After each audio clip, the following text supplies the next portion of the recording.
الحمد لله نحمده ونستعينه ونستغفره ونؤمن به ونتوكل عليه ونعوذ بالله من شرور أنفسنا ومن سيئات أعمالنا من يهده الله فلا مضل له ومن يضلله فلا هادي له ونشهد أن لا إله إلا الله وحده لا شريك له ونشهد أن سيدنا ونبينا ومولانا محمدا عبده ورسوله صلى الله تعالى عليه وعلى آله وأصحابه وبارك وسلم أما بعد فأعوذ بالله من الشيطان الرجيم بسم الله الرحمن الرحيم ما كان محمد أبا أحد من رجالكم ولكن رسول الله وخاتم النبيين وقال رسول الله صلى الله عليه وسلم لا تقوم الساعة حتى يبعث دجالون كذابون كلهم يزعم أنه نبي وأنا خاتم النبيين لا نبي بعدي أو كما قال عليه الصلاة والسلام শ্রদ্ধেয় সভাপতি হযরত উলামায়ে কেরাম, সম্মানিত সুধী সমাজ, দূর দূরান্ত থেকে আগত সর্বস্তরের মুসলমান ভাইয়েরা আমার, পবিত্র কোরআনের সূরা আহজাবের 40 নম্বর আয়াতের প্রথমাংশ আমি আপনাদের সামনে তিলাওয়াত করব এবং এর ব্যাখ্যা স্বরূপ রাসূল করিম সাল্লাল্লাহু আলাইহি ওয়াসাল্লামের একটি হাদিস তিলাওয়াত করেছি। তিলাওয়াতকৃত আয়াতাংশে আল্লাহ বলেন, মা কানা মুহাম্মাদুন আবা আহাদিন মিন রিজালিকুম। এর অর্থ হলো, মুহাম্মদ সাল্লাল্লাহু আলাইহি ওয়াসাল্লাম তোমাদের কোন যুবকের পিতা নন। এখানে দুইটা প্রশ্ন, একটা হলো যুবকের বললেন কেন, আর একটা হলো পিতা নন বললেন। কারণ আমাদের নবীকে আল্লাহ কয়েকজন মেয়ে সন্তানের সাথে সাথে কয়েকজন ছেলে সন্তানও দান করেছেন। মেয়েগণ বয়স্ক হয়েছেন, বিয়ে শাদী হয়েছে, তাদের আওলাদ আমাদের নবীর মেয়েগণের মাধ্যমে এই নবীর আওলাদ দুনিয়াতে আছেন কিয়ামত পর্যন্ত। কিন্তু আমাদের নবীকে আল্লাহ যে কয়েকজন ছেলে সন্তান দান করেছিলেন, তারা সকলেই শিশুকালে ইন্তেকাল করে। সুতরাং আল্লাহ যদি বলতেন মুহাম্মদ সাল্লাল্লাহু আলাইহি ওয়াসাল্লাম তোমাদের কারো পিতা নন, তাহলে প্রশ্ন দাঁড়াইতো এই কয়েকজন শিশুর পিতা ছিলেন, পিতা নন কিভাবে? এই জন্য আল্লাহ পাক রব্বুল আলামিন তোমাদের কারো পিতা নন না বলে বলেছেন তোমাদের কোন যুবকের পিতা নন। এবার বলুন তো, আমাদের নবীর ছেলেগণ যৌবনকালে ইন্তেকাল করেছিলেন না শিশুকালে? তাহলে তিনি যুবকদের পিতা না শিশুদের পিতা? হ্যাঁ, শিশুদের পিতা। তাহলে এক প্রশ্ন এবং জবাব। আরেকটা প্রশ্ন হলো, আল্লাহর একটা চিরন্তন বিধান আছে, স্থায়ী নিয়ম আছে, সেটা কি? সেটা হলো সমস্ত নবী রাসূলগণকেই আল্লাহ আপন আপন উম্মতের রুহানি পিতা সাব্যস্ত করে দিয়েছে। এমন কোন নবী নাই যিনি নিজের উম্মতের রুহানি পিতা না। সমস্ত নবী আপন আপন উম্মতের রুহানি পিতা। হযরত নূহ আলাইহিস সালাম নিজের উম্মতের রুহানি পিতা। হযরত ইব্রাহিম আলাইহিস সালাম নিজের উম্মতের রুহানি পিতা, আধ্যাত্মিক পিতা। হযরত মূসা আলাইহিস সালাম নিজের উম্মতের রুহানি পিতা। হযরত ঈসা আলাইহিস সালাম নিজের উম্মতের রুহানি পিতা। মুহাম্মদুর রাসূলুল্লাহ সাল্লাল্লাহু আলাইহি ওয়াসাল্লাম সেই ধারাবাহিকতায় নিজের উম্মতের রুহানি পিতা। তাহলে আল্লাহ যে বললেন তোমাদের পিতা নন, পিতা না হলে নবী হবেন কিভাবে? আর নবী হইলে পিতা হবেন না কিভাবে? এই আর একটা প্রশ্ন। এই প্রশ্নের জবাব বোঝার জন্য আমাদের মনে রাখতে হবে পিতা দুই রকমের হয়। এক রকমের পিতা হলো বংশগত পিতা, আরেক রকমের পিতা হলো আধ্যাত্মিক পিতা, রুহানি পিতা। যে পিতার শরীরের অংশ দ্বারা সন্তানের শরীর গঠন হয়, এমন পিতাকে বংশগত পিতা বলা হয়। আর যার পবিত্র আত্মার পরশে অপরের আত্মা পবিত্র হয়, তাকে আধ্যাত্মিক পিতা বলা হয়। তাহলে পিতা একরকম না দুই রকম? বলেন তো, বংশগত পিতা কাকে বলে? যে পিতার শরীরের অংশ দ্বারা সন্তানের শরীর গঠন। তিনি কেমন পিতা? বংশগত পিতা। আর যার পবিত্র আত্মার পরশে অপরের আত্মা পবিত্র হয়, তাকে বংশগত পিতা বলে না, তাকে বলে আধ্যাত্মিক পিতা, রুহানি পিতা। সমস্ত নবী রসুলগণের আত্মা সকল প্রকার গুনাহ থেকে পবিত্র।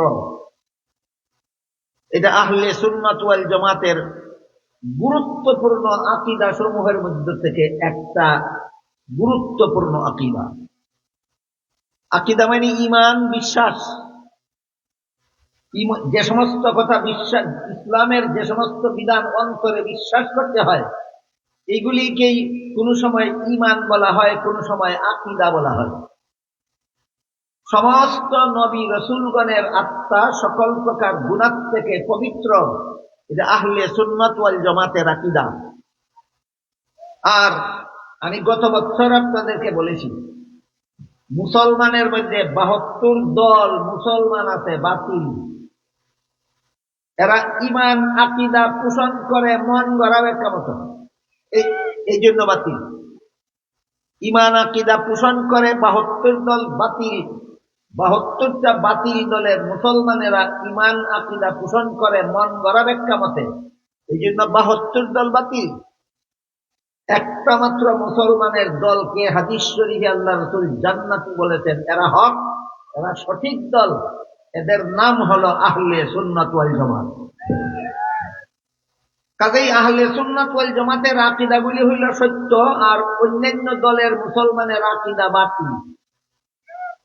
এই ধরনের হক বাতিলের আকীদার পার্থক্যের মধ্যে একটা হলো, আহলে সুন্নাত ওয়াল জামাতের আকীদা মতে সমস্ত নবী রাসূলগণের আত্মা সকল প্রকার গুনাহ থেকে পবিত্র। আপনারা কি জানেন কোন নবী গুনাহগার ছিলেন না? সকল নবী বেগুনাহ, সকল নবী বেগুনাহ।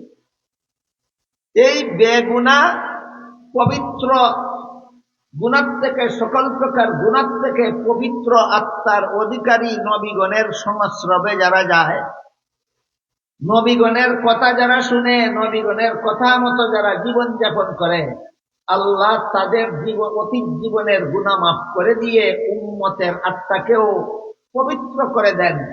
এই জন্য নবীর পবিত্র আত্মার পরশে যেহেতু উম্মতের আত্মা পবিত্র হয়, এই জন্য আল্লাহর স্থায়ী বিধান সকল নবীকেই আপন আপন উম্মতের আধ্যাত্মিক পিতা বা রুহানি বাবা বলা হয়।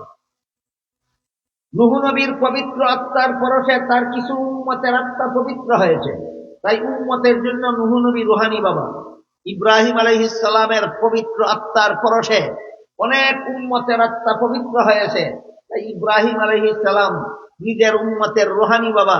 মূসা আলাইহিস সালামের পবিত্র আত্মার পরশে উম্মতের আত্মা পবিত্র হয়েছে, তাই মূসা আলাইহিস সালাম নিজের উম্মতের রুহানি বাবা। ঈসা আলাইহিস সালামের পবিত্র আত্মার পরশে তার খাঁটি উম্মতের আত্মা পবিত্র হয়েছে, তাই ঈসা আলাইহিস সালাম নিজের উম্মতের রুহানি বাবা, ঠিক তেমনি ভাবে মুহাম্মদুর রাসূলুল্লাহ সাল্লাল্লাহু আলাইহি ওয়াসাল্লামের পবিত্র আত্মার পরশে উম্মতের আত্মা পবিত্র হয়েছে, তাই মুহাম্মদুর রাসূলুল্লাহ উম্মতের রুহানি। এবার আমরা মূল প্রশ্ন এবং প্রশ্নের জবাবের দিকে যাই। আল্লাহ সূরা আহজাবের 40 নম্বর আয়াতের শুরুতেই বলেন, মা কানা মুহাম্মাদুন আবা আহাদিন মিন রিজালিকুম, মুহাম্মদ সাল্লাল্লাহু আলাইহি ওয়াসাল্লাম তোমাদের কোন যুবকের পিতা নন। পিতা নন বলা মাত্রই প্রশ্ন জাগে, নবী তো উম্মতের পিতা, পিতা নন হবেন কিভাবে? এই প্রশ্নের জবাব দিয়েছেন আল্লাহ একটি অব্যয় পদের দ্বারা, একটি শব্দের দ্বারা, এটা হলো লাকিন। এর মর্ম হলো মুহাম্মদুর রাসূলুল্লাহ সাল্লাল্লাহু আলাইহি ওয়াসাল্লামকে যে আমি আল্লাহ তোমাদের পিতা নন বলেছি, এটা হলো তোমাদের বংশগত পিতা নন। আর লাকিন বলে বুঝালেন কিন্তু তিনি তোমাদের আধ্যাত্মিক পিতা হন। তোমাদের বংশগত পিতা নন, আধ্যাত্মিক পিতা হন। এই দুইটা কথা বুঝলেন কিনা? বুঝলে মনে রাখতে পারবেন। তিনি আমাদের কেমন পিতা নন? বংশগত পিতা নন। কেমন পিতা হন? আধ্যাত্মিক পিতা হন। এই হলো মা কানা মুহাম্মাদুন আবা আহাদিম মিন রিজালিকুম ওয়ালাকিন রাসূলুল্লাহ, এই পর্যন্ত আয়াতের মোটামুটি মর্মার্থ।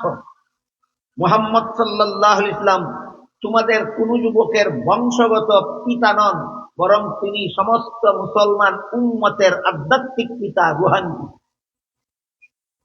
এখানে আরেকটা প্রশ্ন আছে, একটু কঠিন। এই কঠিন প্রশ্নগুলির জবাব সচরাচর আমাদের সমাজে এই সাধারণ সভায় আলোচনা হয় না।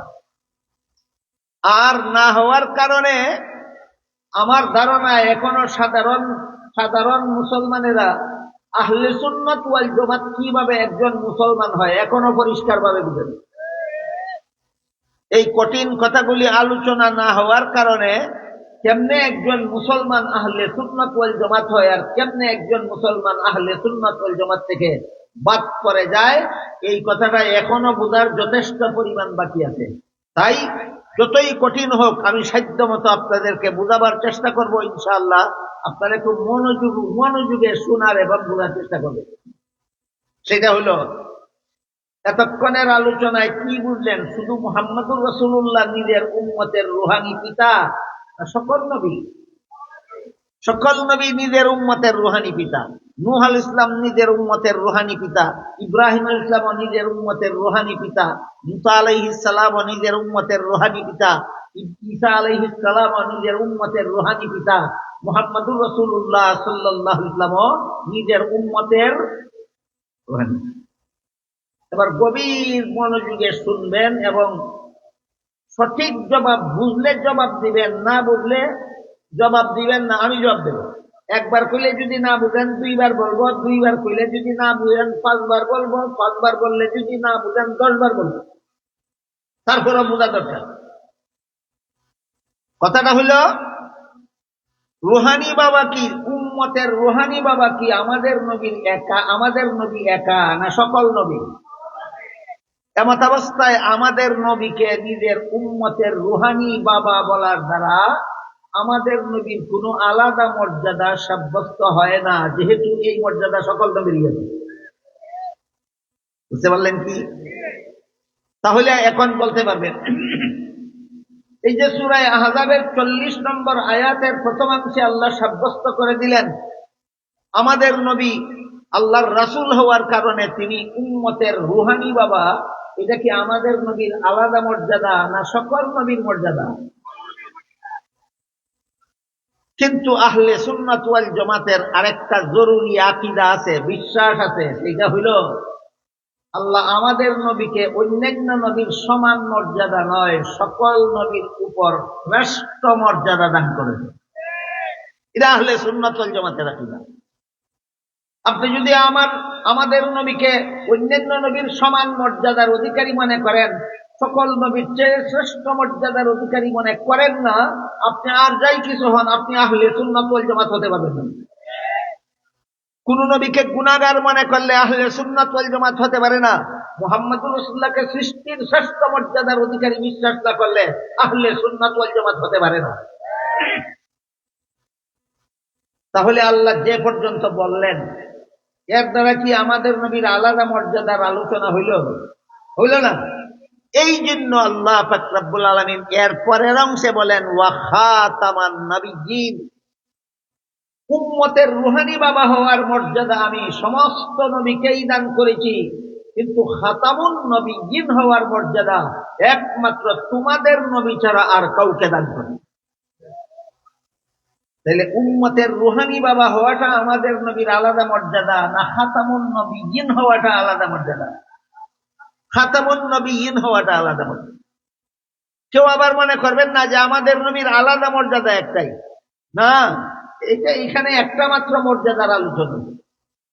কোরআনের বহু আয়াতে, রাসূলের বহু হাদিসে সমস্ত নবীগণের উপর শুধু নয়, সমস্ত ফিরিস্তাগণের উপর, আল্লাহর গোটা সৃষ্ট জগতের উপর রাসূলের বহু শ্রেষ্ঠত্বপূর্ণ মর্যাদার বিবরণ রয়েছে। তাহলে আমাদের নবীর আলাদা মর্যাদা একটাই না অনেকগুলি আছে? সেই অনেকগুলি আজকে আমার আলোচ্য বিষয় নয়। আজকে বিজ্ঞাপনে আপনারা দেখে থাকবেন মাত্র একটা আলাদা মর্যাদার কথা আমার আলোচ্য বিষয়। সেটা হলো আল্লাহ আর কোন নবীকে খাতামুন নবিয়্যিন হওয়ার মর্যাদা দান করেননি, একমাত্র আমাদের নবীকে খাতামুন নবিয়্যিন হওয়ার মর্যাদা দান করেন। গত বছর বলেছি, ইমামুল মুরসালিন হওয়াটাও আল্লাহ আমাদের নবীর জন্য একটা আলাদা মর্যাদা দান করেন। আরো অনেকগুলি গত বছর আলোচনা হয়েছে।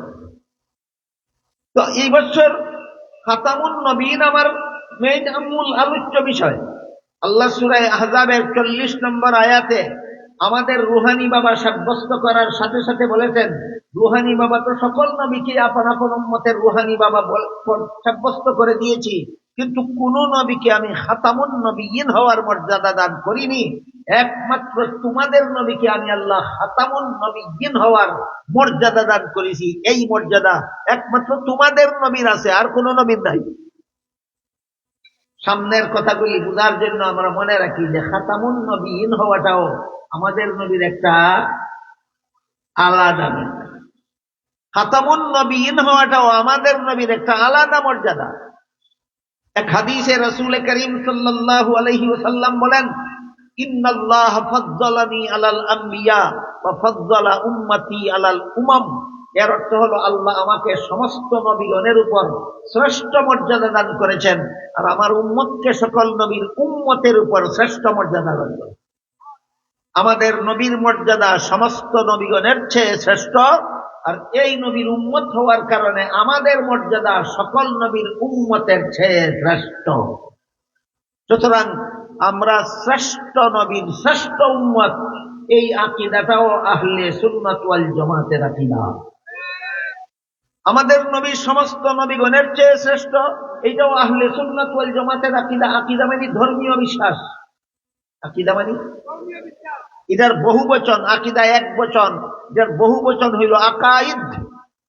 আকাইদ বেশ কতগুলি বিশ্বাসকে আকাইদ বলা হয়, আর পৃথক পৃথক ভাবে এক একটা ধর্মীয় বিশ্বাসকে আকীদা বলা হয়।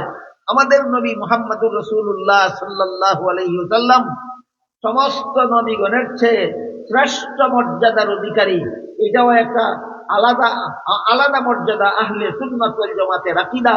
আর এই নবীর উম্মত হওয়ার কারণে আমাদের মর্যাদা ও সকল নবীর উম্মতের চেয়ে শ্রেষ্ঠ, এটাও আহলে সুন্নাত ওয়াল জামাতের একটা আকীদা। আমাদের নবীর মর্যাদা অন্য নবীগণের চেয়ে শ্রেষ্ঠ, এটাও আহলে সুন্নাত ওয়াল জামাতের একটা আকীদা। এই নবীর উম্মতের মর্যাদা সকল নবীর উম্মতের চেয়ে শ্রেষ্ঠ, এটাও আহলে সুন্নাত ওয়াল জামাতের আকীদা। এখন বলুন, যদি কথা বুঝে থাকেন, তাহলে কেউ যদি জানে না যে আমাদের মর্যাদা যে সকল নবীর উম্মতের চেয়ে শ্রেষ্ঠ, মানবে তো এর কথা জানেই না, সেও আহলে সুন্নাত ওয়াল জামাত। বুঝেন নাই? আমরা এই নবীর উম্মত হওয়ার কারণে আমরাও সকল নবীর উম্মতের চেয়ে শ্রেষ্ঠ, এটাও আহলে সুন্নাত ওয়াল জামাতের আকীদা। বুঝেন নাই? শেষ নবীর উম্মত হওয়ার কারণে আমাদের মর্যাদা ও সকল নবীর উম্মতের চেয়ে শ্রেষ্ঠ, এইটাও আহলে সুন্নাত ওয়াল জামাতের আকীদা। এখন আমরা যে অন্য সকল নবীর উম্মতের চেয়ে শ্রেষ্ঠ এটা মানবে দূরের কথা, জানেই না, সেও আহলে সুন্নাত ওয়াল জামাত। তাহলে আহলে সুন্নাত ওয়াল জামাত কেমনে হয়? তুতির দূরে না ফুতির দূরে, না সাফার দূরে না গায়ের দূরে, না কতগুলি আকীদা বিশ্বাসের দ্বারা। আহলে সুন্নাত ওয়াল জামাত কতগুলি আকীদা বিশ্বাসের দ্বারা হয়। তুতির দূরে আহলে সুন্নাত ওয়াল জামাত হয় না, পুতির দূরে আহলে সুন্নাত ওয়াল জামাত হয় না, গায়ের দূরে আহলে সুন্নাত ওয়াল জামাত হয় না, চাপার দূরে আহলে সুন্নাত ওয়াল জামাত হয় না। কতগুলি বৈশিষ্ট্যপূর্ণ আকীদার দ্বারা মুসলমান আহলে সুন্নাত ওয়াল জামাত হয়। যেহেতু হাদিস শরীফে রাসূল বলেছেন আমাকে আল্লাহ সমস্ত নবীগণের উপর শ্রেষ্ঠ মর্যাদা দিয়েছেন, তাই এটাও আহলে সুন্নাত ওয়াল জামাতের একটা আকীদা। আর যেহেতু বলেছেন আমার উম্মতকেও আল্লাহ সকল নবীর উম্মতের উপর শ্রেষ্ঠ মর্যাদা দিয়েছেন, সুতরাং সেইটাও আহলে সুন্নাত ওয়াল জামাতের একটা আকীদা। কাজেই আমাদের নবীকে যেহেতু আল্লাহ অন্যান্য সকল নবীর উপর শ্রেষ্ঠ মর্যাদা দিয়েছেন, সূরা আহজাবের 40 নম্বর আয়াতে শ্রেষ্ঠত্বের যত কারণ আছে, যত কারণে আল্লাহ আমাদের নবীকে অন্য নবীর উপর শ্রেষ্ঠ মর্যাদা দিয়েছেন, এর একটা কারণ উল্লেখ করেছেন আহজাবের 40 নম্বর আয়াতে। সেটা হলো খাতামুন নবিয়্যিন হওয়া, আমাদের নবীর আলাদা মর্যাদা সকল নবী রাসূলগণের উপর। খাতামুন নবিয়্যিন হওয়াটা কোন কোন নবীর মর্যাদা? একমাত্র আমাদের নবীর।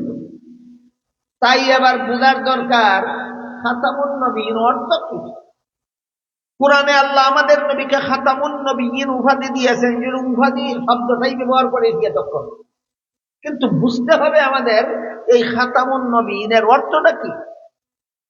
এর অর্থ বর্ণনা করে হাদিস শরীফে রাসূল করিম সাল্লাল্লাহু আলাইহি ওয়াসাল্লাম বলেন, লা তাকুমুস সাআতু হাত্তা ইউবআসা দাজ্জালুনা কাযযাবুনা কুল্লুহুম ইয়াজআমু আন্নাহু নাবিয়্যুন ওয়া আনা খাতামুন নাবিয়্যিন লা নাবিয়্যা বাদি।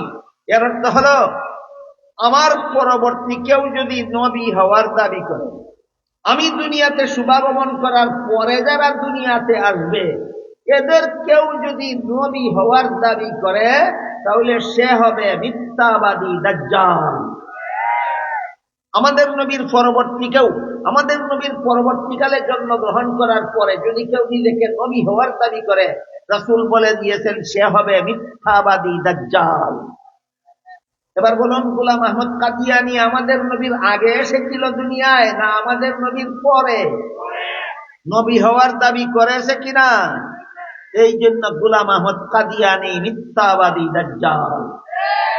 রাসূল অগ্রিম বলে গেছেন যেই নবী দাবি করবে সেই হবে মিথ্যাবাদী দাজ্জাল, আমার পরবর্তী যেই নবী হওয়ার দাবি করবে সেই হবে মিথ্যাবাদী দাজ্জাল। একটা আনুষঙ্গিক কথা আপনাদের বলতে চাই, আল্লাহর রাসূলের হাদিসে দাজ্জাল শব্দটা বিভিন্ন হাদিসে বিভিন্ন ব্যাখ্যায় ব্যবহৃত হয়েছে। এই সবগুলি একত্র করলে দেখা যায় হাদিসের ভাষায় দাজ্জাল 3 প্রকার। হাদিসের ভাষায় দাজ্জাল কত প্রকার? 3 প্রকার। এক প্রকার দাজ্জাল আছে খোদা হওয়ার মিথ্যা দাবিদার, এইটাকেও হাদিস শরীফে রাসূল দাজ্জাল বলেছেন। আরেক প্রকার দাজ্জাল আছে নবী হওয়ার মিথ্যা দাবিদার, এটাকেও হাদিস শরীফে আল্লাহ রাসূল দাজ্জাল বলেছেন। আরেক দল নবীর তরিকা বাদ দিয়া মন গড়া তরিকা মতো সওয়াবের কাজ করে, এটাকে আল্লাহ রাসূল হাদিস শরীফে বেদাত বলেছেন। এই বেদাতীদেরকেও হাদিসে আল্লাহ রাসূল দাজ্জাল বলেছেন। তাহলে হাদিসের ভাষায় দাজ্জাল কত প্রকার? খোদা হওয়ার মিথ্যা দাবিদার 1 নম্বরের দাজ্জাল, নবী হওয়ার মিথ্যা দাবিদার 2 নম্বরের দাজ্জাল, আর মন গড়া পদ্ধতিতে সওয়াবের কাজ করা, ইবাদত বন্দেগী করা, যেটাকে হাদিস শরীফে রাসূল বেদাত বলেছেন। এই বেদাত যারা করে এদেরকে হাদিস শরীফে রাসূল 3য় প্রকার দাজ্জাল বলে উল্লেখ করেছেন। এই 3য় প্রকার দাজ্জাল সম্বলিত একটা হাদিস সহিহ মুসলিম শরীফে উল্লেখ আছে। সেই হাদিসে রাসূল বলেন সেই হাদিসে রাসূল বলেন সায়াকুনু ফি আখিরিজ জামানি দাজ্জালুনা কাযযাবুনা ইয়াতুনাকুম বিআহাদিস লাম তাসমাউ আনতুম ওয়ালা আবাউকুম ইয়্যাকুম ওয়া ইয়্যাহুম লা ইউযিল্লুনাকুম ওয়ালা ইফতিনুন। হাদিসের মর্মার্থ হলো আখিরি জমানায় মিথ্যাবাদী দাজ্জালের দল বের হবে। আখিরি জমানায় মিথ্যাবাদী দাজ্জাল, একটা দাজ্জাল বের হবে, রাসূল বলেছেন দাজ্জালের দল। রাসূল বলেন আখিরি জমানায় মিথ্যাবাদী দাজ্জালের দল বের হবে। রাসূল বলেন তোমরা আমার উম্মতেরা দাজ্জালের দলকে চিনবে কিভাবে? দাজ্জালের দলকে চিনার সহজ ব্যবস্থা হইল শরীয়তের দলিল দ্বারা প্রমাণিত আমল করে না, মন গড়া যুক্তি দিয়া সওয়াবের নামে আমল করে। শরীয়তের দলিল সম্মত আমলের নাম বেদাত, না মন গড়া যুক্তির আমলের নাম বেদাত? মন গড়া যুক্তি দিয়ে আমল করার নাম বেদাত। আল্লাহ রাসূল বলেন এরা হইল তৃতীয় শ্রেণীর দাজ্জাল। এই দাজ্জালদের ব্যাপারে রাসূল তার উম্মতকে চিরস্থায়ী ভাবে সতর্ক করে দিয়ে বলেন ইয়্যাকুম ওয়া ইয়্যাহুম, সাবধান, এই বেদাতীদেরকে তোমাদের কাছে আসতে দিও না, তোমরাও বেদাতীদের কাছে যেও না। বেদাতীদেরকে তোমাদের কাছে আসতে দিও না, তোমরাও বেদাতীদের কাছে যেও না। কেন? রাসূল বলেন তাদেরকে যদি তোমাদের কাছে আসতে দাও অথবা তোমরা যদি তাদের কাছে যাও তাহলে তারা তোমাদেরকেও এই তৃতীয় শ্রেণীর দাজ্জালের অন্তর্ভুক্ত করে জান্নাতের পথ হারা করে জাহান্নামের পথে নিয়ে যাবে। তাহলে যা বুঝলাম হাদিসের ভাষায় দাজ্জাল কত প্রকার? 3 প্রকার। এক প্রকার হইল খুদা হওয়ার মিথ্যা দাবিদার, যেটা সহিহ বুখারী শরীফের হাদিসে উল্লেখ আছে। আল্লাহ রাসূল বলেছেন আখিরি জমানায় কানা দাজ্জালের আবির্ভাব হবে। কানা দাজ্জাল নাম শুনেছেন তো আরো কোনদিন? এটা কত নম্বর? 1 নম্বর। আর গোলাম আহমদ কাদিয়ানী, এইটাও ওই তিরমিজি শরীফের হাদিসের বিবরণ মতো গোলাম আহমদ কাদিয়ানী দাজ্জাল, এর সিরিয়াল নম্বর 2। কানা দাজ্জালের সিরিয়াল নম্বর 1, গোলাম আহমদ কাদিয়ানী দাজ্জালের সিরিয়াল নম্বর 2, আর বেদাতি দাজ্জালের সিরিয়াল নম্বর 3। বেদাতি দাজ্জালের সিরিয়াল নম্বর 3।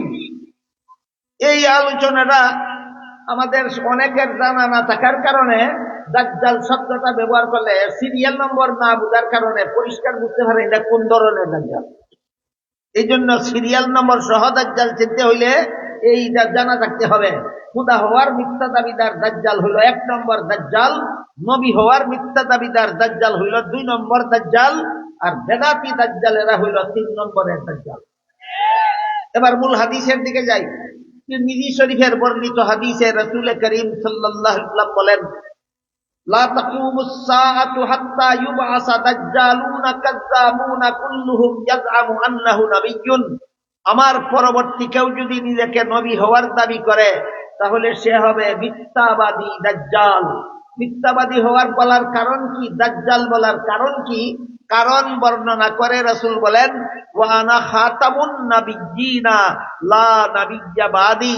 আমার পরবর্তী কেউ নবী হওয়ার দাবি করলেন 2 নম্বরের দাজ্জাল হওয়ার কারণ বর্ণনা করে রাসূল বলেন কারণ হলো আল্লাহ যে কোরআনে আমাকে খাতামুন নাবিয়্যিন উপাধি দিয়েছেন, এই খাতামুন নবীনের অর্থ হলো আমার পরে কোনো নবী নাই।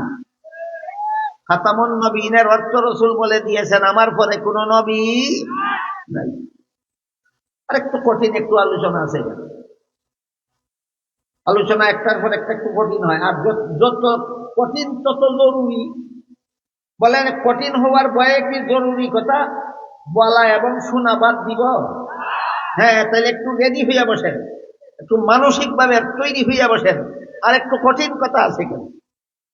রাসূল যে বললেন যে আমার পরে আমাকে যে আল্লাহ খাতামুন নবিয়্যিন উপাধি দিয়েছেন, এই উপাধির অর্থ হইল আমার পরে কোনো নবী নাই। আমার পরে কোনো নবী নাই।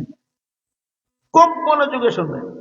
আমার পরে দুনিয়াতে কোনো নবী আসবেন না বলেননি, আমার পরে কোনো নবী নাই বলেছেন, আসবেন না বলেননি। বুঝতে পারলেন? বুঝে থাকলে বলুন তো, নবী বলেছেন আমি যে খাতামুন নবিয়্যিন, এর অর্থ হলো আমার পরে দুনিয়াতে কোনো নবী আসবেন না? না না, আসবেন না, না আমার পরে কোনো নবী নাই। কেন আসবেন না না বলে নাই বললেন কেন? এর কারণ হলো সহিহ বুখারী শরীফের হাদিসে উল্লেখ আছে হযরত ঈসা আলাইহিস সালাম কিয়ামতের আগে আবারও দুনিয়াতে আসবেন। শুনছেন আর কোনদিন? তাহলে নবী একবার বলবেন আসবেন, আর একবার বলবেন আসবেন না। নবী কি সব বিরোধী কথা বলেন? নবী এক কথা যেন আর এক কথার বিরুদ্ধে না যায়, এই জন্য যেহেতু একবার বলেছেন ঈসা নবী কিয়ামতের আগে দুনিয়াতে আসবেন, তাই খাতামুন নবীনের অর্থ বর্ণনা করতে গিয়ে নবী বলেননি যে আমার পরে কোনো নবী আসবেন না, বলেছেন আমার পরে আর কোনো নবী নাই। এবার আমাদের বোঝা দরকার আসবেন না আর নাই এর পার্থক্য কি। আসবেন না বললে ওই হাদিসের সাথে সাংঘর্ষিক হইত, এই জন্য আসবেন না বলে নাই বলেছেন। তাহলে আসবেন না না বলে নাই বললেন, বেশকল কোথায় হইল? এই প্রশ্নের জবাব রয়েছে সহিহ মুসলিম শরীফের বর্ণিত এক হাদিসে।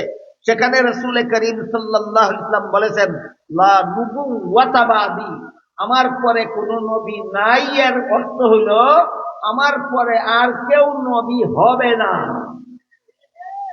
এবার বলেন, নবী বলেছেন আমার পরে কোন নবী আসবেন না, না কেউ নবী হবে না? আমার পরে কেউ নবী হবে না, এই অর্থে আল্লাহ আমাকে কোরআনে খাতামুন নবীয়িন উপাধি দিয়েছেন, যার সারমর্ম হলো আমাদের নবী শেষ নবী। যার সারমর্ম হলো আমাদের নবী শেষ নবী।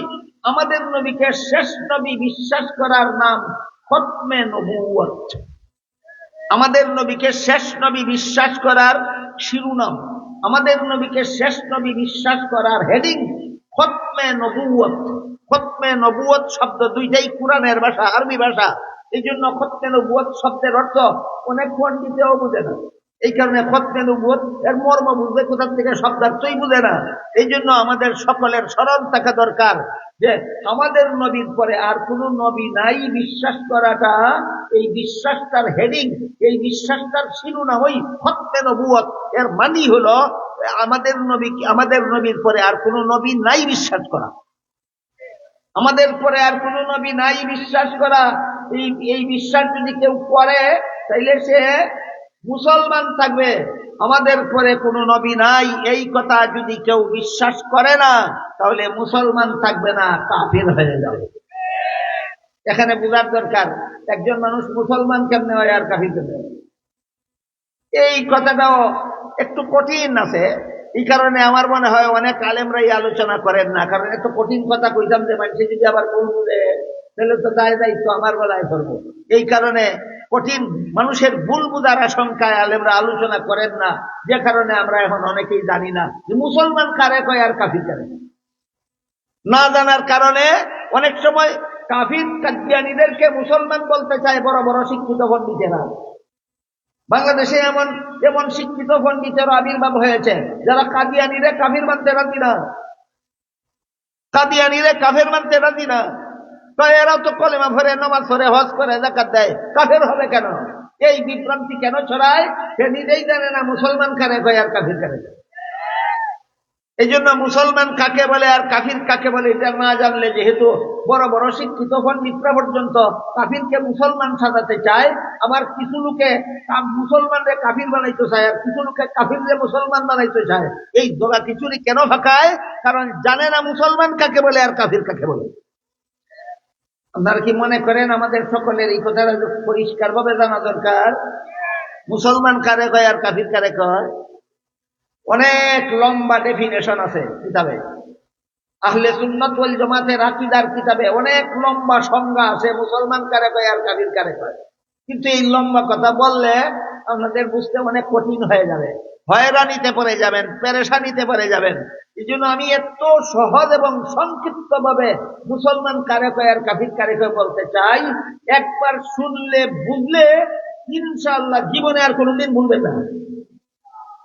একবার শুনলে বুঝলে জীবনে আর কোনোদিন ভুলবেন না মুসলমান কাকে বলে আর কাফির কাকে বলে। কোরআনের এক আয়াতে আল্লাহ বলেন, আমানার রাসূলু বিমা উনজিলা ইলাইহি মির রাব্বিহি ওয়াল মুমিনুন। এর অর্থ হলো আল্লাহর পক্ষ থেকে রাসূলের কাছে যেই কুরআন নাযিল করা হয়েছে, আল্লাহর পক্ষ থেকে রাসূলের কাছে যেই কুরআন নাযিল করা হয়েছে, এই কুরআন রাসূল নিজেও বিশ্বাস করেন, সমস্ত মুমিনেরাও বিশ্বাস করে। পরিষ্কার হয়ে গেল কুরআন বিশ্বাস করার নাম ঈমান। যে কুরআন বিশ্বাস করে সে মুমিন, যে কুরআনের কোন একটা কথা বিশ্বাস করে না সে কাফের। ক্লিয়ার হয়েছে? দেখি আমি পরীক্ষা করব। এক কথায় বলেন তো মুসলমান কারে কয়? তাইলে আমি বুঝাইতে পারছি। আমার বড় আনন্দ লাগছে আপনারা বলতে পারছেন, মানে আমি আশ্বস্ত হলাম যে আমি বুঝাইতে পারছি যে কোরআন বিশ্বাস করে সে মুসলমান। কোরআনের কোন একটা কথা যদি কেউ বিশ্বাস করে না, সে কাফের।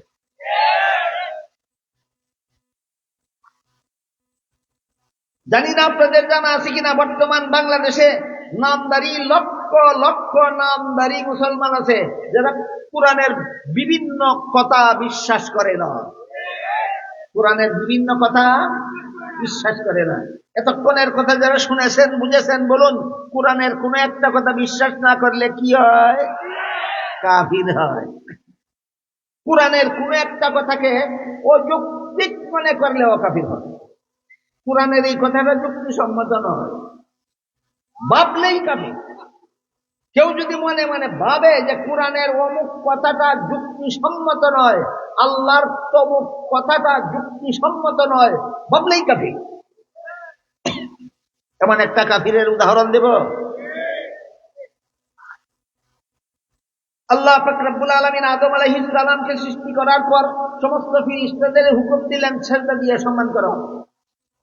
সব ফেরেশতারা সাথে সাথে সিজদা দিয়ে সম্মান করে। ইবলিসকে যখন বললেন সিজদা দিয়ে সম্মান কর, তখন কয় খালাকতানি মিন নারিন ওয়া খালাকতাহু মিন তিন। আদম বানাইছো মাটি দিয়া, তার মানে মাটির মধ্যে অন্ধকার থাকে। ইবলিস বানাইছো আগুন দিয়া, আগুনের মধ্যে আলো থাকে। অন্ধকারের চেয়ে আলো ভালো, তাই মাটির তৈরি আদমের চেয়ে আগুনের তৈরি ইবলিস শ্রেষ্ঠ হয়ে নিকৃষ্টকে সম্মান করা যুক্তি সম্মত নয়।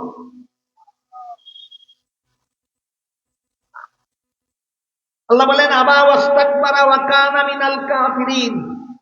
যুক্তি দেওয়ার সাথে সাথে শয়তান কাফের হয়ে গেল। কাহিনী বুঝে থাকলে বলুন তো কোরআনের কি পরিমাণ আয়াত না মাইন্না শয়তান কাফির হইছে? একটা কথার বিরুদ্ধে যুক্তি দিয়া শয়তান কাফির। আল্লাহর একটা কথার বিরুদ্ধে যুক্তি দিয়া যদি শয়তান কাফির হইল, আমাদের সমাজের যে সমস্ত নামদারি মুসলমানেরা কোরআনের বহু আয়াতের বিরুদ্ধে যুক্তি দেয়, এরা কেমনে মুসলমান থাকে নতুন ভাবে চিন্তা ভাবনা করে দেখা দরকার।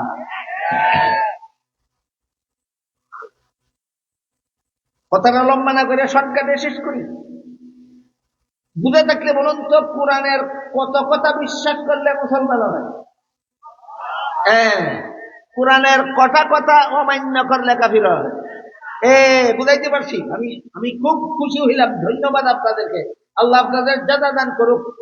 আমি আশ্বস্ত হইলাম আপনারা মনোযোগ দিয়া কথা শোনার চেষ্টা করুন।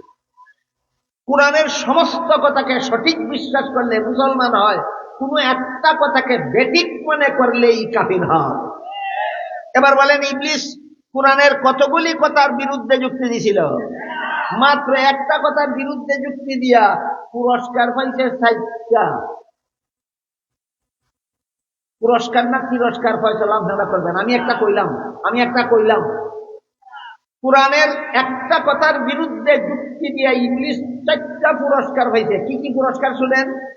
এই ঘটনার আগে, আদমকে সেজদা দেওয়ার হুকুম দেওয়ার ঘটনার আগে ইবলিস ৮০,০০০ বছর আল্লাহর ইবাদত করেছিল।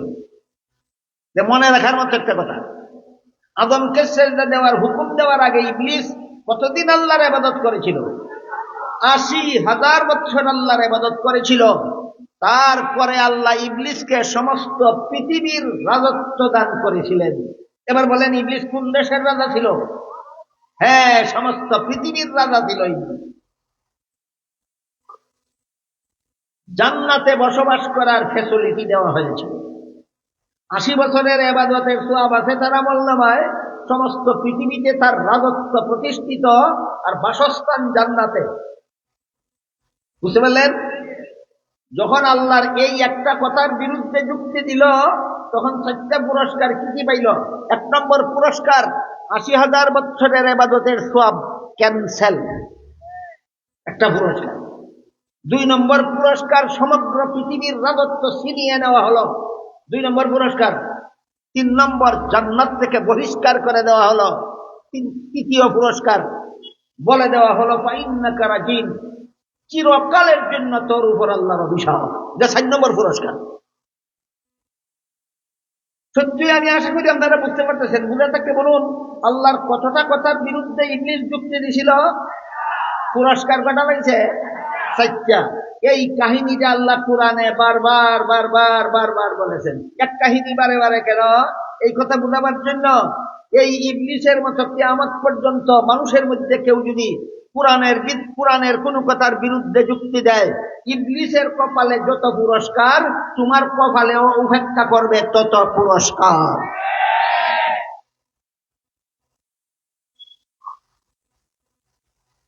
এবার কথাটা ফুটাইয়া ফেলি।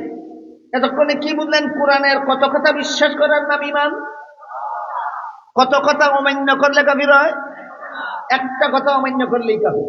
এবার বলুন, সূরা আহজাবের 40 নম্বর আয়াতে আল্লাহ আপনাদের নবীকে শেষ নবী বলে ঘোষণা দিয়েছেন কিনা? যা কোরআনের সব কথার একটা কথা, কোরআনের সব কথার এক কথা। এবার বলেন, গোলাম আহমদ কাদিয়ানী কোরআনের এই কথাটা কি মানছিল? এর যত চেলা চামুন্ডা দুনিয়াতে রেখে গেছে, এরা কি এই একটা কথা মানে? কোরআনের একটা মাত্র কথা। না গোলাম আহমদ কাদিয়ানী মানছে, না কাদিয়ানী ধর্মের কোন লোকে মানে। সুতরাং কোরআনের সূরা আহজাবের 40 নম্বর আয়াতে আল্লাহ যেই কথা বলেছেন, এই কথাটা না মানার কারণে কাদিয়ানী এবং কাদিয়ানীদের অনুসারীরা কাফের কাফের কাফের।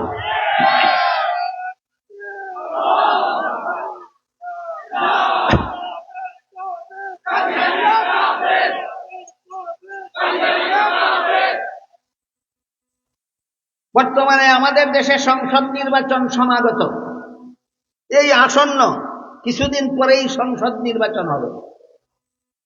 এই নির্বাচনে যত দল যত ব্যক্তি প্রার্থী আছেন, তাদের অনেকেই অতীতেও নির্বাচনের মাধ্যমে গদিতে গিয়েছিলেন কিনা? গিয়েছিলেন। তাদের কাছে দাবি জানানো হয়েছিল কাদিয়ানীদেরকে সরকারিভাবে অমুসলিম রাষ্ট্রীয়ভাবে অমুসলিম ঘোষণা করা হোক। তাদের কানে দিয়া ঢুকানি গেছে না? গদিতে ছিল, অতীতে গদিতে ছিল। এই বাংলাদেশের স্বাধীনতার 54 না 55 বৎসরের ইতিহাসে যারা যত ব্যক্তি বাংলাদেশের গদিতে গেছিল, যত দল বাংলাদেশের গদিতে গেছিল, তাদের সবাইকেই আলেমগণ দাবি জানিয়েছিলেন কাদিয়ানীদেরকে অমুসলিম ঘোষণা করো, অমুসলিম ঘোষণা করো, রাষ্ট্রীয়ভাবে অমুসলিম ঘোষণা করো। কানে তুলা দিয়া গদিতে বসে রয়েছে, শুনে না? এরা যদি আবারও আপনাদের কাছে উৎসাহ গদিত যাওয়ার জন্য, তাইলে কাদিয়ানীরে রাষ্ট্রীয়ভাবে অমুসলিম ঘোষণা করব। একবার করছে না, এখন করব? তাইলে আমাদের সমাজে একটা প্রচলিত প্রবাদ আছে, কয় সোনা রূপা তুলে বারবার মানুষ তুলে, একবার তুলে মানে উদন করে। তুলনা উর্দু শব্দ থেকে এই তুলে শব্দ গঠিত। সোনা রূপা তুলে বারবার মানুষ তুলে একবার। সোনা রূপা বারে বারে উদন করে, বেশ কমাইল কিনা দেখতো? মানুষ বারে বারে উদন করার লাগে না। একবার লঙ্কা ফাটাইলে পরে যে রাক্ষস হয়, 100 বার ফাটাইলে 100 বার রাক্ষস হইব।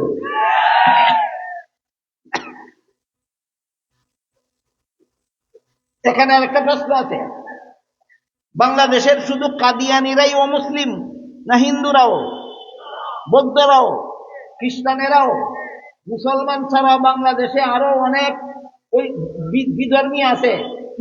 হিন্দুরাও অমুসলমান, ইহুদিরাও অমুসলমান, খ্রিস্টানেরাও অমুসলমান, এরপরে বৌদ্ধরাও অমুসলমান।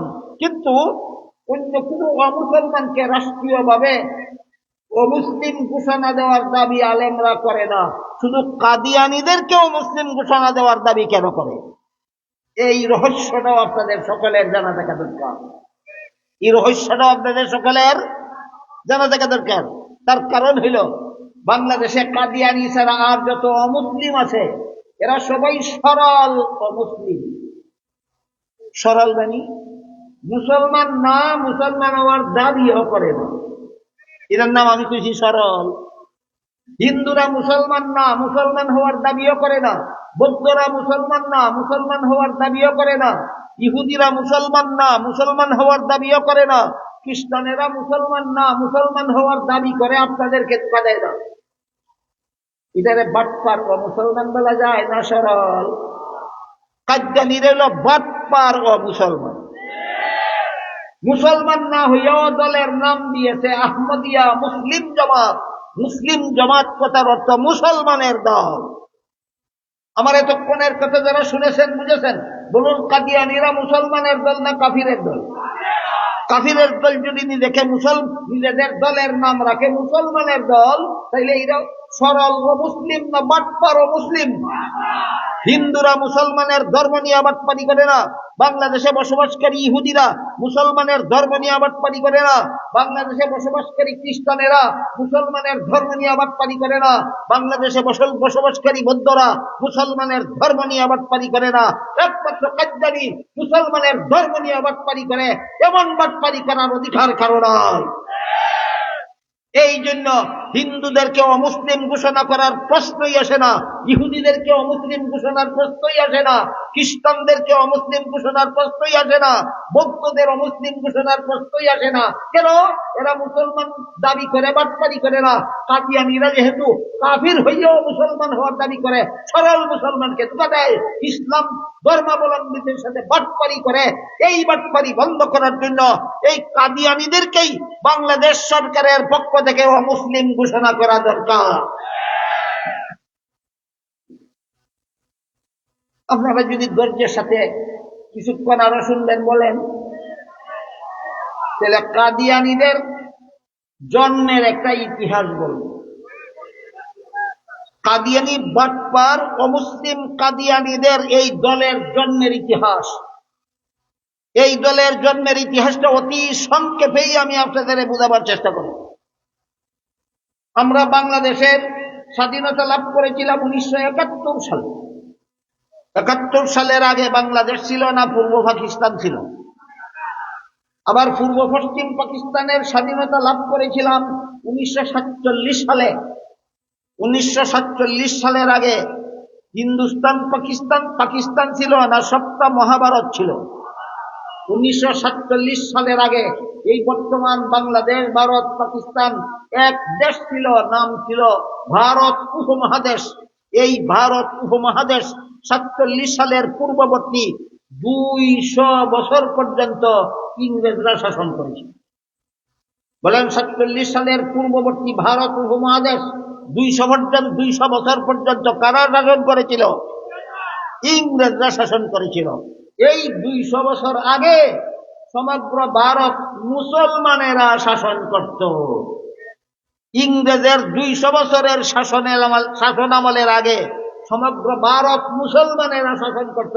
ওই সমস্ত মুসলিম শাসনকর্তাদের একজনের নাম ছিল বাদশাহ বাবর, একজনের নাম ছিল বাদশাহ শাহজাহান, একজনের নাম ছিল বাদশাহ আকবর, একজনের নাম ছিল বাদশাহ আলমগীর, আরো অনেক ছিল। বলেন তো, যে সমস্ত কয়েকজন বাদশার নাম কইলাম, এরা কোন দেশের শাসনকর্তা ছিল? সমগ্র ভারত উপমহাদেশের শাসনকর্তা। এই সমস্ত শাসনকর্তাদের একজন শাসনকর্তার সামান্য পরিচয় আপনাদের শোনাই। একজনের নাম ছিল বাদশাহ আলমগীর। বাদশাহ আলমগীর এই বিশাল সাম্রাজ্য শাসন করার পরও সরকারি তহবিল থেকে বিন্দু মাত্র কোনো বেতন ভাতা গ্রহণ করতেন না। বাদশাহ আলমগীর এত বড় বিশাল রাজ্য শাসন করেও সরকারি তহবিল থেকে কোনো বেতন ভাতা গ্রহণ করতেন না, বরং একদিকে রাষ্ট্রপ্রধান ছিলেন, অপরদিকে পরিবারের লোকদের মাধ্যমে হাতের দ্বারা টুপি সেলাই করে এই টুপি দোকানে পাইকারি বিক্রয় করে টুপির ব্যবসার মুনাফা দিয়া বাদশাহ আলমগীরের সংসার চলত।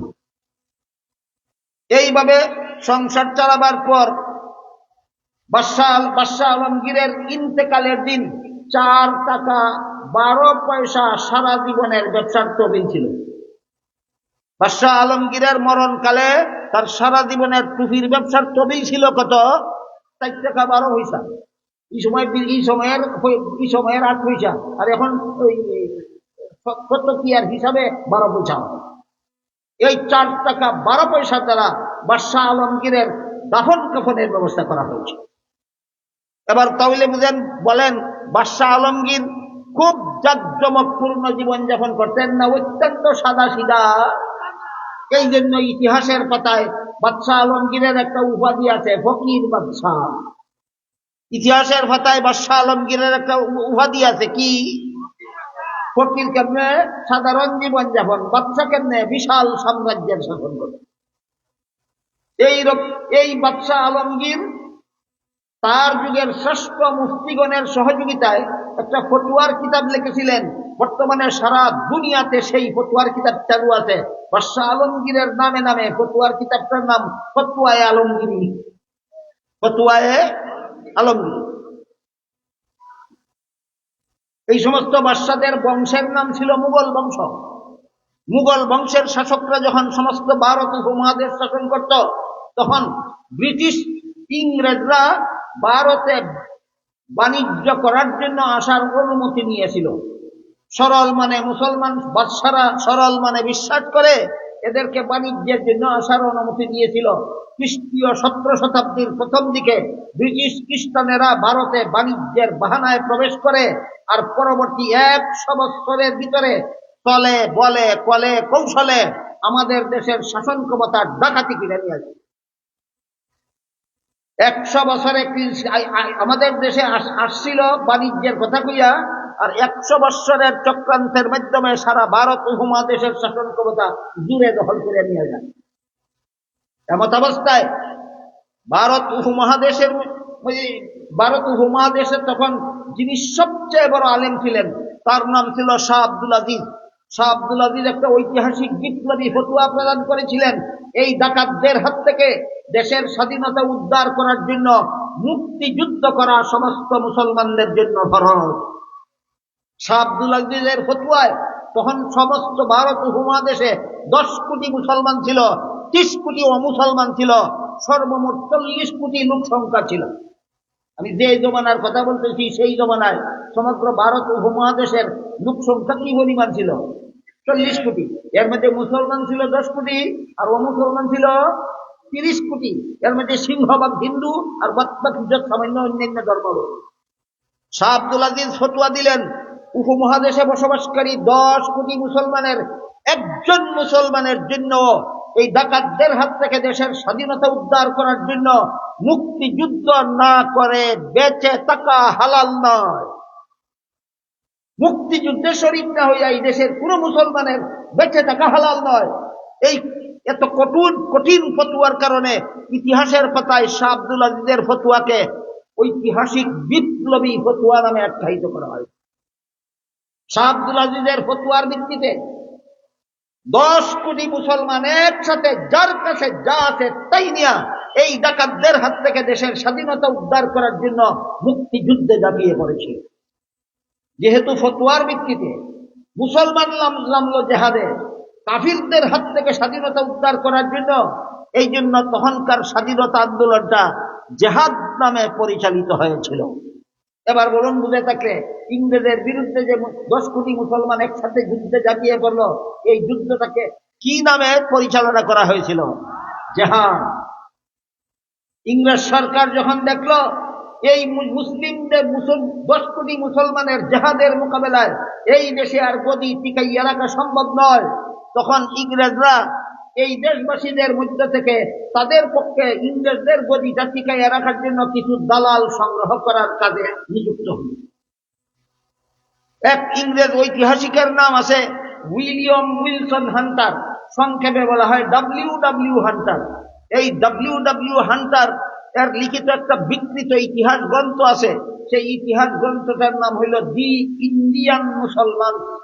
William Wilson Hunter the Indian মুসলমানস নামক গ্রন্থে উল্লেখ করেছে, আমরা যখন দেখলাম এদেশবাসীর জেহাদের মোকাবেলায় আমাদের গদি টিকাইয়া রাখা সম্ভব নয়, তখন মুসলমানদের ঐক্যবদ্ধ জেহাদ বঞ্চাল করার জন্য, জেহাদকে তছনছ করে দেওয়ার জন্য এই দেশবাসীদের মধ্যে থেকে আমরা বিপুল পরিমাণ টাকা পয়সার দ্বারা কতগুলি দালাল কিনে নিলাম।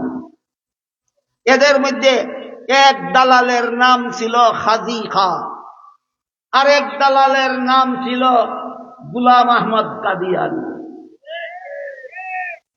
মুসলমানদের স্বাধীনতা আন্দোলন বানচাল করার জন্য ইংরেজ সরকার এই দেশের যে সমস্ত মির্জাফরদেরকে দালাল হিসাবে নিয়োগ দিয়েছিল, এর মধ্যে এক দালালের নাম ছিল নবাব সিরাজউদ্দৌলার সেনাপতি মীর জাফর, আরেক দালালের নাম ছিল টিপু সুলতানের সেনাপতি মীর সাদেক, আরেক দালালের নাম ছিল হাজী খাঁ, আরেক দালালের নাম ছিল গোলাম আহমদ কাদিয়ানী।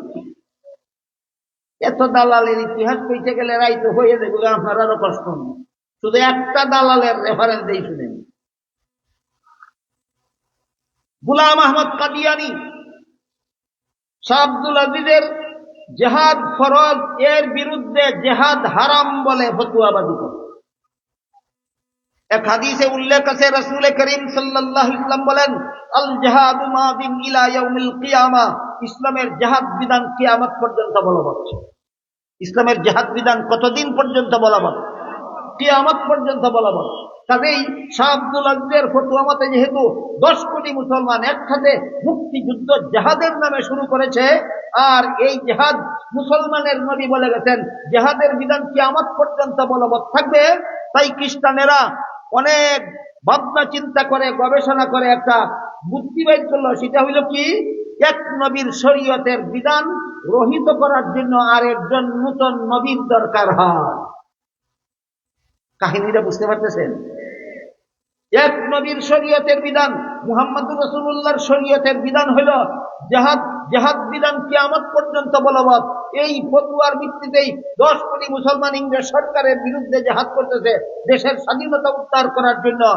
আর একটা স্থায়ী বিধান আছে আল্লাহর সর্বযুগে সকল নবীর আমলে, যে এক নবীর শরীয়তের বিধান রহিত করতে হইলে আরেকজন নূতন নবীর দরকার হয়। এক নবীর শরীয়তের বিধান নূতন নবী ছাড়া আর কেউ রহিত করতে পারে না। তাই কাদিয়ান ইংরেজ সরকারের প্রয়োজন হলো নূতন একজন নবী বানাবার, যেই নবী জেহাদকে হারাম বলে ফতোয়া দিবে।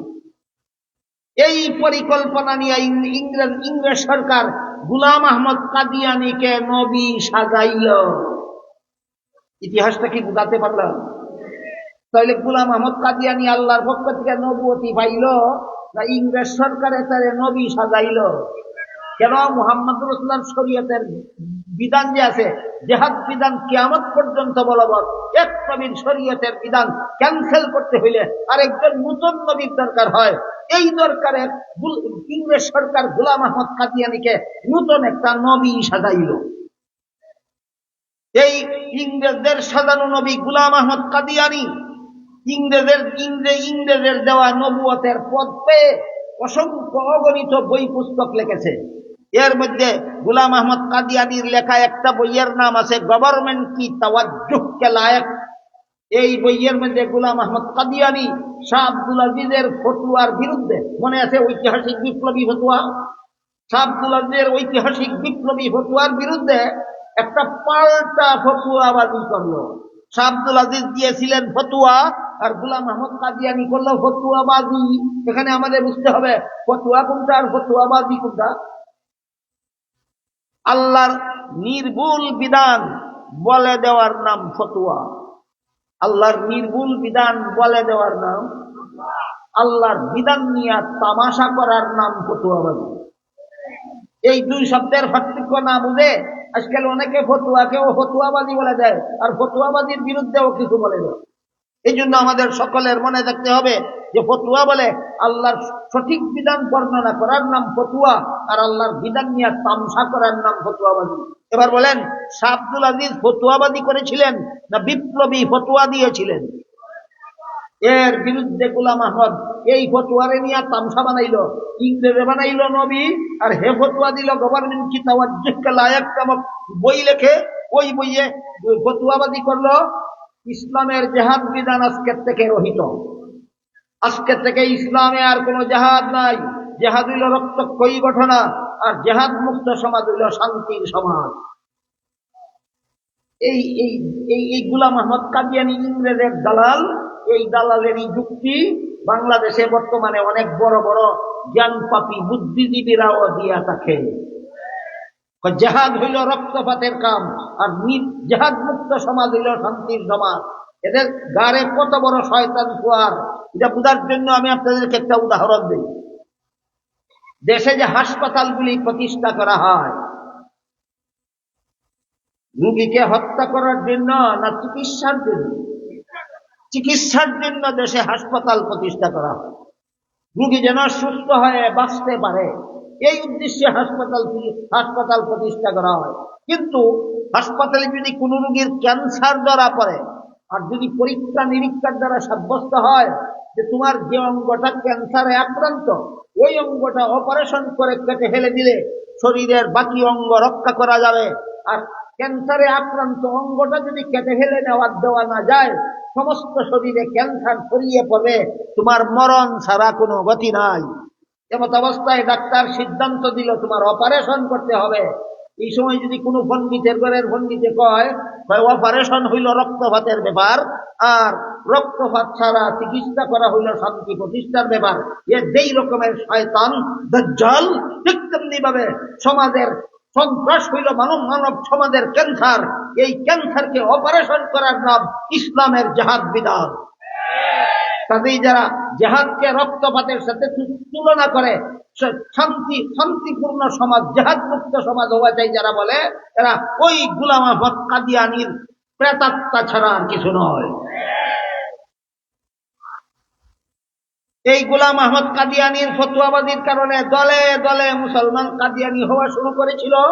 বর্তমানে অনেক কাদিয়ানী বাংলাদেশে আছে, অনেক কাদিয়ানী ভারতে আছে, পাকিস্তানে আছে। এদের হেড অফিস হইল লন্ডন। কাদিয়ানীদের হেড অফিস হইল লন্ডন। কাদিয়ানী এক বইয়ে লিখেছে, মক্কা মদিনায় আমার নিরাপদ স্থান নাই, ইংরেজদের দেশে আমার নিরাপদ আশ্রয়স্থল আছে। কি মনে করেন দালাল কিনা? পরিষ্কার হয়ে গেল।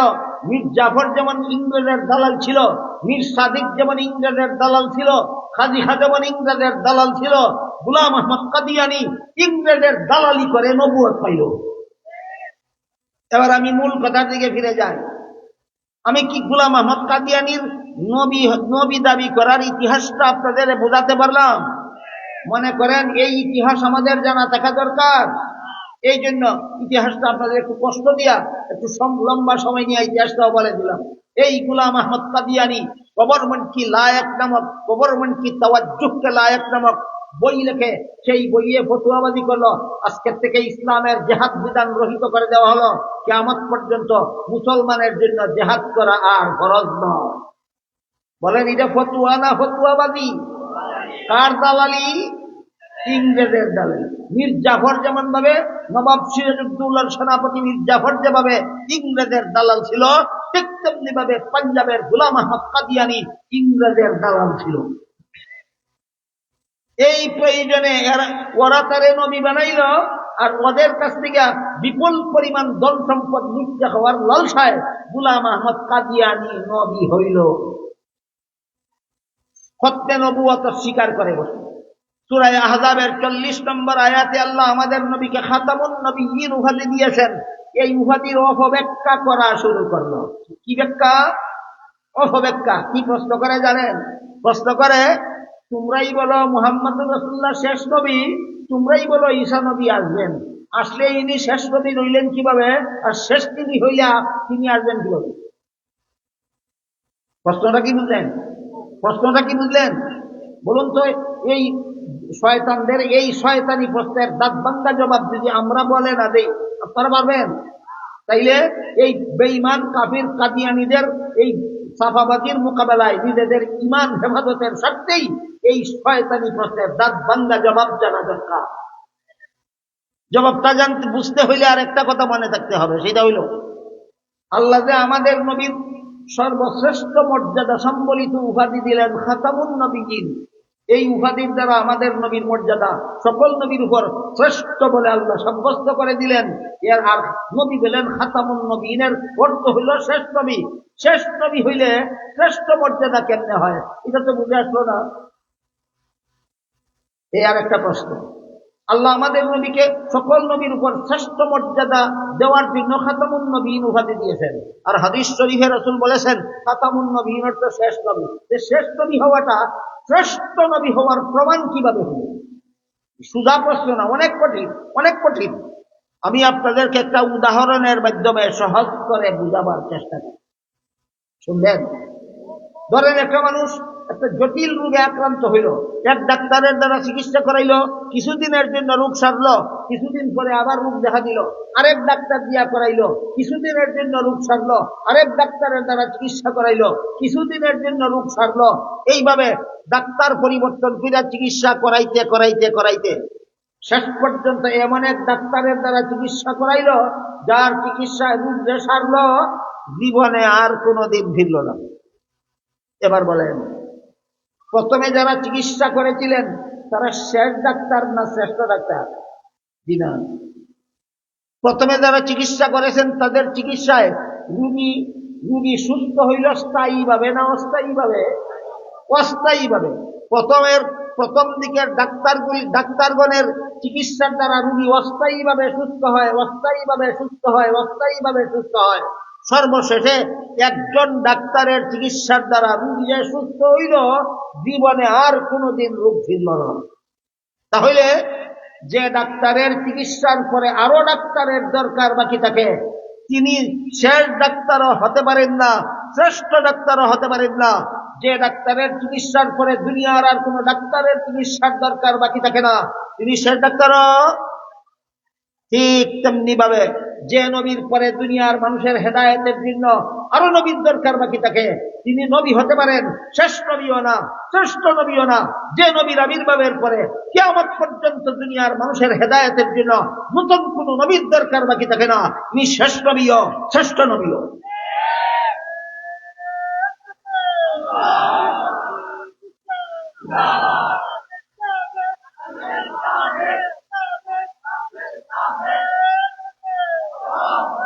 আমি কি আপনাদের বুঝাতে পারলাম শেষ নবী হলে শ্রেষ্ঠ নবী কেমনে হয়? হ্যাঁ, যে নবীর পরে দুনিয়ার মানুষের হেদায়েতের জন্য আর কোন নবীর দরকার বাকি থাকে না, তিনি শেষ নবীও, শ্রেষ্ঠ নবীও। আরেকটা প্রশ্নের জবাব দিয়া কথা শেষ করি। তাইলে তো আমরা বুঝলাম আমাদের নবীর আবির্ভাবের কারণে দুনিয়ার মানুষের হেদায়েতের জন্য আর কোন নবীর দরকার বাকি নাই। তবে কেন ঈসা নবী আসবেন?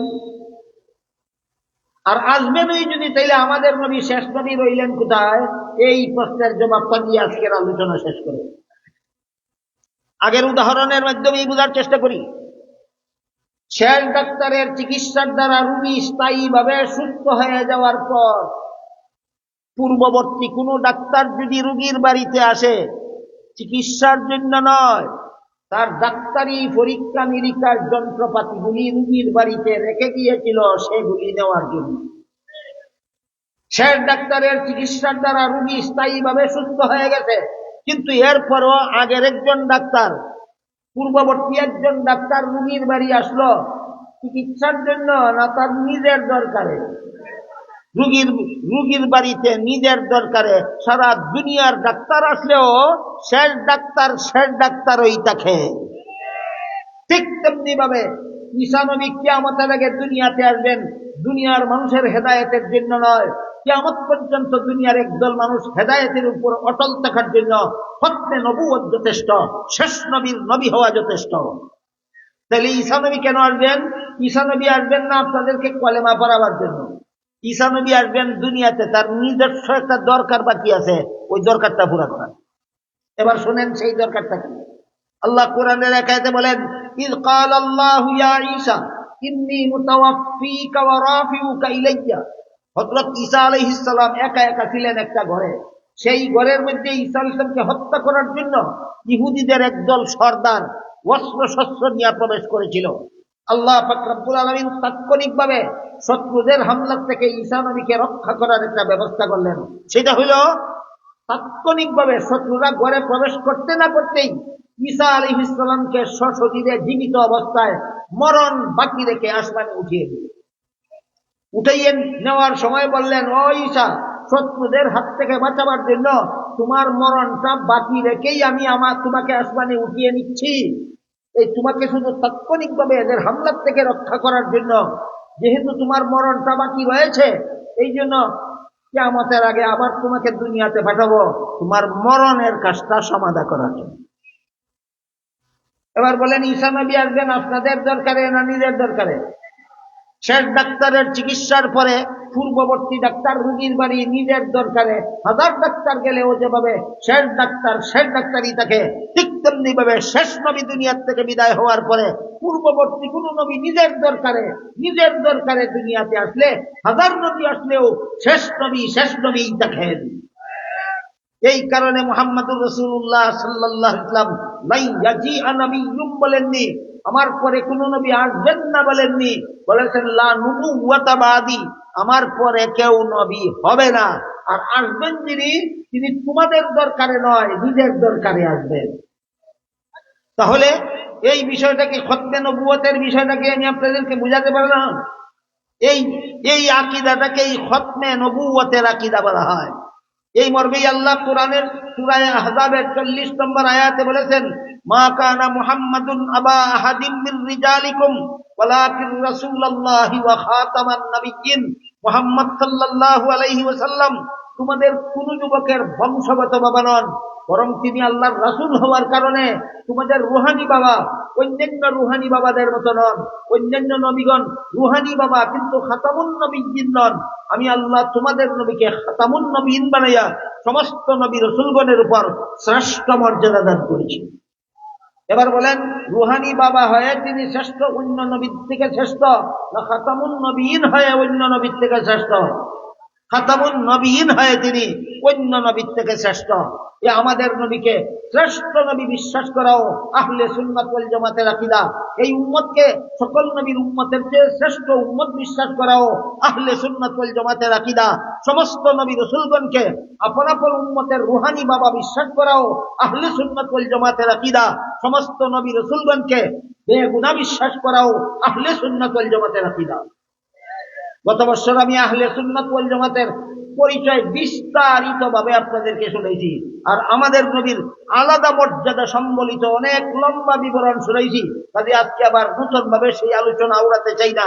আল্লাহ আমাদেরকে সত্যিকারের আহলে সুন্নাত ওয়াল জামাত চিনার, আহলে সুন্নাত ওয়াল জামাতের আকীদা পোষণ করে নবীর ভবিষ্যৎবাণী, নবীর সুসংবাদ মতে আমাদেরকে জান্নাতি উম্মত হওয়ার, এক কথায় শ্রেষ্ঠ নবীর শ্রেষ্ঠ উম্মত অবস্থায় জীবনযাপন করার, শ্রেষ্ঠ উম্মত অবস্থায় মরণ করার, শ্রেষ্ঠ নবীর শ্রেষ্ঠ উম্মত অবস্থায় হাসরের মাঠে দাঁড়াবার সৌভাগ্য দান করুন। সবাই বলুন আমিন।